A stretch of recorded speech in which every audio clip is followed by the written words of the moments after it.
Bien, mi querido estudiante, hoy aprenderemos un tema en el área de ciencias sociales. Nuestro tema será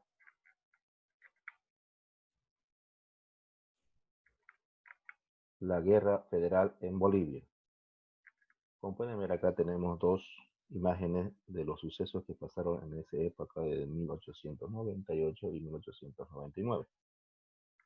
Vamos a ver las razones por qué pasó esta guerra federal.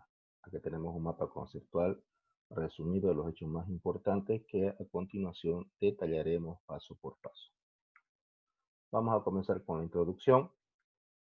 La Guerra Civil Boliviana o Guerra Federal Boliviana en 1898 y 1899 fue el enfrentamiento del norte liberales de La Paz contra los sur conservadores de Sucre por el liderazgo de Bolivia, que culminó con la derrota del oficialismo y la transformación de La Paz en sede de facto de los poderes ejecutivo y legislativo constitucionalmente situados en Sucre. Ahí pueden ver ustedes un suceso que pasó entre clase mestiza de La Paz y Sucre. Vamos a ver los antecedentes.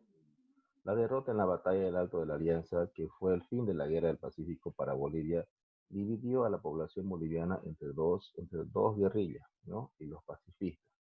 Quiere decir, cuando perdimos el mar, Bolivia vino con una enorme división política y ejercieron dos poderes políticos, que eran los guerristas y los pacifistas, ¿no? Nacimiento de dos partidos políticos antagónicos.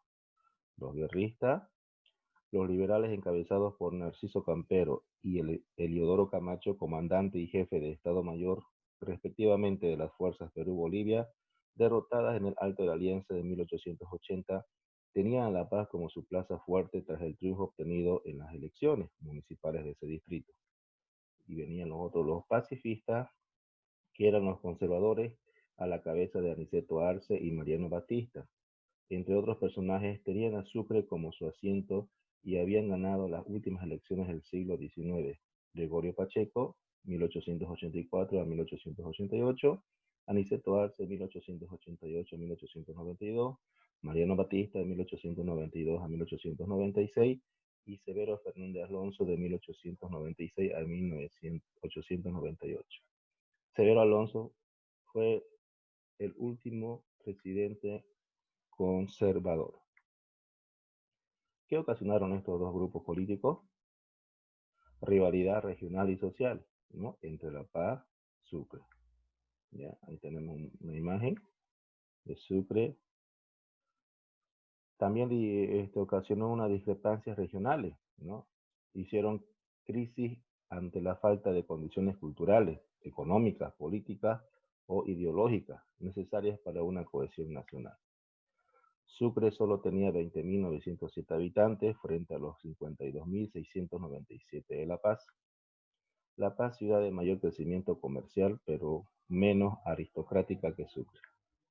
La Paz, región de mayor rendimiento económico y favorecía en mayor proporcionalidad a las arcas del tesoro público. Quiere decir que La Paz tenía un auge económico mayor a la de Sucre, ¿ya? Y entonces tenían ventaja en economía, pero Sucre, por la historia, era más aristócrata, más al poder político. Sucre, capital de la República. Según la ley del 11 de agosto de 1825, en el hoy Salón Principal de la Casa de la Libertad, o Salón de la Independencia, denominaron al nuevo Estado Libre como República de Bolívar, y a la ciudad capital de la República y su departamento como Sucre.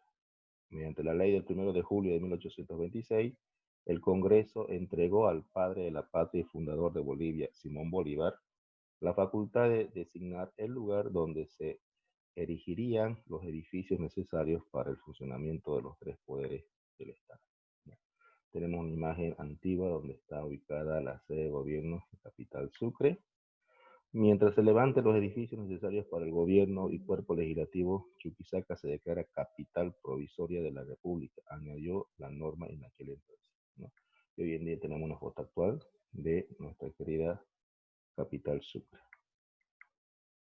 Intentos de federalizar Bolivia. El presidente Severo Fernández Alonso, en 1898 y 1901, estaba convencido de que el gobierno debería poseer una residencia fija, ese domicilio por la remigrante historia y por haber nutrido los cerebros de los genios de nuestra emancipación. Entre otras razones, debería ser Sucre la capital legal de la Bolivia, de nuestra querida Bolivia. Ahí tenemos a Severo Fernández Alonso, que fue el último presidente conservador. En la sesión ordinaria 29 del 26 de septiembre de 1889, el diputado por la segunda sección de Yunga, Isaac Campero, presentó a la plenaria un proyecto de ley que insertaba modificaciones trascendentes en la Constitución Política del Estado de 1880, en la que la forma unitaria del Estado era transformada a una república federal, representativa con el nombre de Estados Unidos de Bolivia. Aquí tenemos una imagen de esa época. Vamos a ver la ley radicatoria. La sesión matinal ordinaria 46ª del 31 de octubre de 1898 propuso el proyecto de la ley de la radicatoria, que establecía por disposición legal que la permanencia fija del poder ejecutivo quedaba en Sucre, ¿no? Capital Sucre. Pero el 19 de noviembre de 1898, la ley de radicatoria fue lanzada con un texto que rezaba así en sus partes importantes: el Poder Ejecutivo residirá permanentemente en la capital de la República, salvo los casos determinados por la Constitución Política del Estado, ¿no? Entonces quedó fija la capital de Sucre, la capital de Bolivia, que es en Sucre. Pero esta ley radicatoria fue el boom que detonó la guerra federal. ¿Por qué? Porque José Manuel Pando quería acabar con los conservadores, pero no tenía apoyo, entonces buscó apoyo con los indígenas, la clase media, ¿no? Y ahí conoció a Zárate Vilca, que fue uno de los auges que ayudó para que pueda conquistar y gobernar el país en ese momento. Pero fue utilizado, vamos a ver más adelante por qué. Escenario de la guerra federal. Ahí tenemos un mapa donde ocurrieron todos los hechos, ¿ya? Donde hubieron batalla, la primera cruzada, la segunda cruzada, hasta el final. Tenemos el alzamiento general, que pasó el 12 de diciembre de 1898 en La Paz, ¿ya? Con el ejército de Viacha al 8 al 24 de enero. Aquí tenemos la batalla de la primera cruzada, ¿no? Se llama primera cruzada porque tenía un camino que cruzaba a Ayoayo, ¿ya?